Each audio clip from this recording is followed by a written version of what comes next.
नमस्कार दोस्तों, मैं राजेश अग्रवाल पन्ना कंपटीशन क्लासेस में आपका एक बार फिर से स्वागत करता हूं। अपना काफिला लगभग आधे पे पहुंच चुका है। प्रबंध के शुरुआती 2 फंक्शन नियोजन और संगठन के 20 लेक्चर अपलोड हो चुके हैं जो बिल्कुल क्रम से हैं और बहुत आपको मदद करने वाले हैं। उसी सिलसिले को आगे बढ़ाते हुए जैसा मैंने आपसे वादा किया था कि इन 2 जो टॉपिक्स हैं नियोजन और संगठन, इनके मैं क्वेश्चंस प्रैक्टिस सेट लेके आपके सामने उपस्थित होऊंगा आज। क्या बात है सर, क्या बात है सर।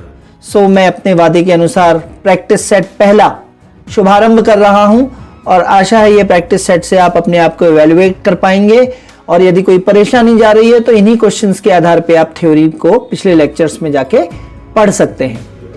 बात करते हैं क्वेश्चन नंबर 1 की, जो कि है एक अच्छी योजना होती है।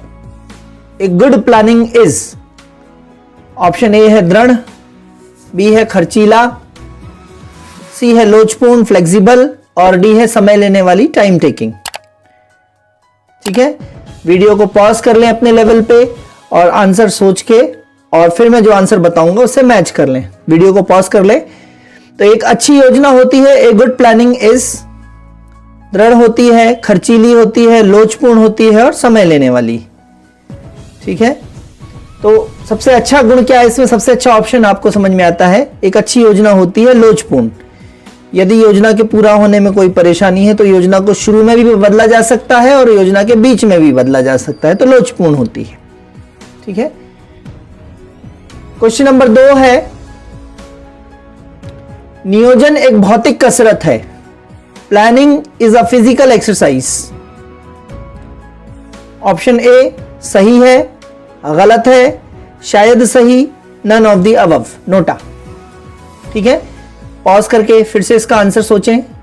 नियोजन एक भौतिक कसरत है, planning is a physical exercise. क्या ये स्टेटमेंट सही है या गलत है या शायद सही है या नन ऑफ द अबव? तो प्लानिंग एक भौतिक कसरत नहीं है, कोई आप हाथ पैर हिला के कोई पद्मासन और है ना पाद पश्चिमोत्तासन और वज्रासन नहीं कर रहे हैं, बल्कि एक दिमागी कसरत है। Planning is a mental exercise. ठीक है, तो आंसर हो जाएगा ये क्या है? गलत है। नंबर 3, क्वेश्चन नंबर 3, बजट का अर्थ है, मीनिंग ऑफ बजट इज निष्पादन का नियोजित लक्ष्य, planning target of performance, planned target of performance, भविष्य के कार्यकलाप का प्रयोग, एक्सपेरिमेंट ऑफ फ्यूचर एक्टिविटीज, संसाधनों का सही वितरण, प्रॉपर डिस्ट्रीब्यूशन ऑफ रिसोर्सेस और आशान्वित परिणाम का अंकों में वितरण, numerical distribution of desired result. ठीक है, सोच लीजिए आप। इसमें है बजट का अर्थ है तो निष्पादन का नियोजित लक्ष्य वगैरह ये सब कुछ नहीं है। सही आंसर इसका डी, आशान्वित परिणाम का अंकों में वितरण। जो हमको आशान्वित परिणाम है, जो परिणाम हमको चाहिए उसको किस तरीके से हमने पैसा अलॉट कर रखा है, किस तरीके से हमने उनको आंकिक विवरण दे रखा है, उसी को बोलते हैं budget. So answer is D. Next question is question number 4, निम्न में से नियोजन की सीमा नहीं है। Which of the following is not the limitation of planning. नियोजन की सीमा नहीं है तो कठोरता नियोजन की सीमा है। कठोर होता है नियोजन, समय की बर्बादी भी कई वैज्ञानिकों ने कहा है। नियंत्रण का आधार, अपन ने बात करी थी, प्रेमाइसिस, पूर्वानुमान, बाजार की क्या स्थिति होगी, समाज की क्या स्थिति होगी, राजनीति की क्या स्थिति होगी, मौद्रिक नीति क्या होगी, वित्तीय नीति क्या होगी, यह नियंत्रण का आधार। तो बेस ऑफ कंट्रोल जो है यह सीमा नहीं है, तो आंसर हो जाएगा। बहुत अच्छा क्वेश्चन है, ये आया हुआ क्वेश्चन है और अत्यधिक लागत तो होती है। नियोजन की सीमाएं हैं कठोरता, समय की बर्बादी और अत्यधिक लागत, ये नियोजन की सीमाएं थी। और नियंत्रण का आधार नियोजन का आधार है। नियोजन के लिए एक अच्छी चीज है नियंत्रण का आधार। ठीक है, आपने यदि ये ना देखा हो तो ये क्वेश्चन जो पिछले लेक्चर से रिलेटेड है, नियंत्रण का आधार क्या होता है, पिछले लेक्चर्स पे जाके आप उसे फिर से पढ़िए और इस क्वेश्चन को फिर प्रयास करिए। और प्लेलिस्ट की लिंक जो है वो इसी लेक्चर में नीचे डिस्क्रिप्शन बॉक्स में दी हुई है, तो पीछे के लेक्चर जरूर जाके पढ़ें। नेक्स्ट क्वेश्चन है, एफएमसीजी क्या है? एफएमसीजी, एफएमसीजी का फुल फॉर्म और इसका आंसर मैं आपके लिए छोड़ता हूं, आप इसको कमेंट बॉक्स में कमेंट करके बताएं कौन सा ऑप्शन हो सकता है इसका। FMCG है ए कार, बी साइकिल, सी सिलाई machine, D ketchup sauce. Car, cycle, सिलाई मशीन या केचप सॉस में से कौन सा FMCG है, ये कमेंट बॉक्स पे आप लिखेंगे। इसका आंसर मैं अभी आपको नहीं बता रहा हूं। नेक्स्ट क्वेश्चन नंबर 6, डैश संगठन में अनुशासन नहीं होता है। ठीक है, मतलब organisation dash organisation doesn't have discipline. Dash संगठन में अनुशासन नहीं होता है। तो ऑप्शन ए है औपचारिक फॉर्मल, अनौपचारिक इनफॉर्मल या नॉन फॉर्मल, प्रभागीय या डिपार्टमेंटल और कार्यात्मक या फंक्शनल। तो डैश संगठन में अनुशासन नहीं होता है तो इसका आंसर हो जाएगा अनौपचारिक संगठन। अनुशासन या औपचारिकताएं नहीं होती, एक दूसरे से मित्रवत संबंध होता है। ठीक है, आपको पुराने लेक्चर्स जो 20 लेक्चर्स डल चुके हैं उनके नोट्स बनाने में परेशानी आ रही है तो टेलीग्राम लेक्चर्स पे जाके आप उनको एक्सेस कर सकते हैं और टेलीग्राम की लिंक इसी लेक्चर में नीचे की तरफ दी गई है। ठीक है, लेक्चर पसंद आ रहे हैं तो लाइक, सब्सक्राइब और शेयर करें, बहुत फायदा मिलने वाला है। साथ में आपका छोड़ूंगा नहीं सिलेक्शन लेने के पहले तक। ठीक है, क्वेश्चन नंबर 7, संगठन का आधार है। Basis of organisation is. पहला नियंत्रण कंट्रोलिंग, बी नेतृत्व या लीडरशिप, सी कार्य का विभाजन division of work, D all of the above. तो संगठन का क्या आधार है? तो संगठन का आधार जो होता है वो कार्य का विभाजन होता है ना। इसके लिए संगठन का आप पहला लेक्चर पढ़ सकते हैं, दूसरा लेक्चर पढ़ सकते हैं। ठीक है, प्लेलिस्ट में डिस्क्रिप्शन बॉक्स में दी हुई है प्लेलिस्ट।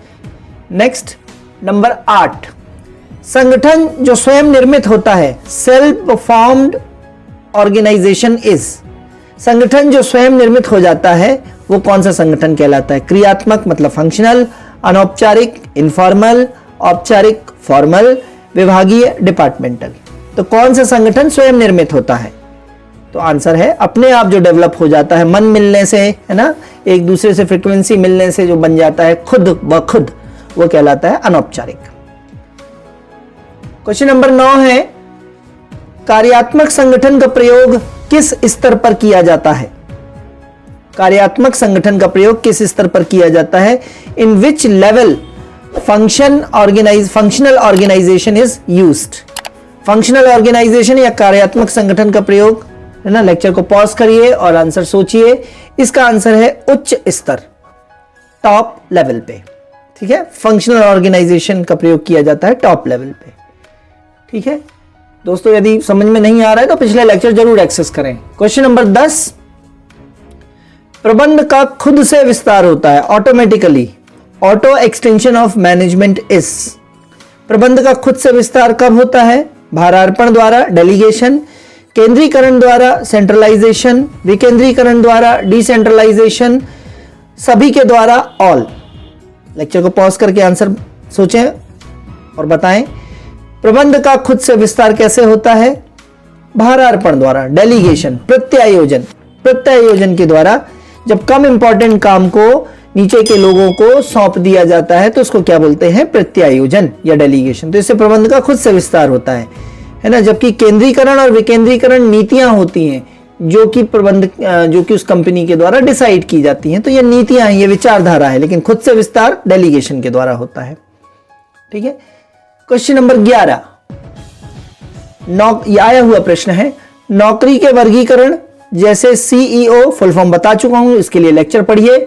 राष्ट्रपति, उपराष्ट्रपति, कार्यकारी निदेशक जिसको बोलते हैं एग्जीक्यूटिव डायरेक्टर के रूप में निम्न में से किसके साथ जुड़े रहते हैं? मतलब नौकरी का वर्गीकरण है, जैसे सीईओ है, राष्ट्रपति है, उपराष्ट्रपति है, कार्यकारी निदेशक, एग्जीक्यूटिव डायरेक्टर है। तो ये कौन से लेवल पे आते हैं, किसके साथ जुड़े होते हैं? तो बहुत सरल आंसर है, राष्ट्रपति, सीईओ, ये कौन से प्रबंधक होते हैं? शीर्ष प्रबंधक या टॉप मैनेजमेंट के लोग होते हैं।